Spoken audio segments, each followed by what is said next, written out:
అద్విక్ కోసం అయితే నేను మీల్ ప్రిప్ చేస్తున్నాను. మీరు కూడా చూసేద్దురు రండి. సో, అద్విక్ అయితే నేను spinach plus chicken plus broccoli puree అయితే చేస్తున్నాను. వాడికి ఇప్పుడు 7.5 మంత్స్ అనమాట.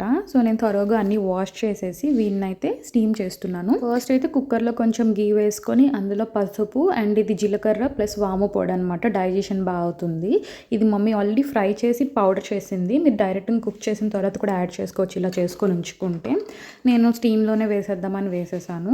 సో, ఇవన్నీ ఇచ్చేసి నేను ఒక 4 to 5 విజిల్స్ ఇచ్చాను. ఎందుకంటే బాగా కుక్ అవ్వాలని చెప్పేసి ఇంకా అద్విక్ చోక్ చేసుకోవడం అవన్నీ ఉండవని. సో, నేనేం చేస్తున్నానంటే మార్నింగ్ వాడికి ragi with oats powder, ragi with banana ఇస్తున్నాను. అండ్ ఆఫ్టర్నూన్ వచ్చేసి ఇలా మీల్ ప్రెప్స్ చేస్తున్నాను. Either kidney beans and carrot puree. So, ఇలాగా ఇస్తున్నాను. ప్రోటీన్ ప్లస్ వాడికి ఫైబర్ ఉండేటట్టు ట్రై చేస్తున్నాను అనమాట. అండ్ ఈవినింగ్ వచ్చేసరికి any fruit banana or strawberry or banana or blueberry. రీసెంట్‌గానే అవకాడో కూడా ఇచ్చాను. వాడు చాలా ఇష్టంగా తిన్నాడు. ఇప్పుడైతే మన ప్యూరీ రెడీ అయిపోయింది. నేను ఈ కంటైనర్స్‌లో అయితే స్టోర్ చేసి ఫ్రీజర్‌లో అయితే స్టోర్ చేసేసుకుంటున్నాను. మీకు ఈ రీల్ నచ్చితే ఫాలో అయిపోండి. Thank you. బాయ్.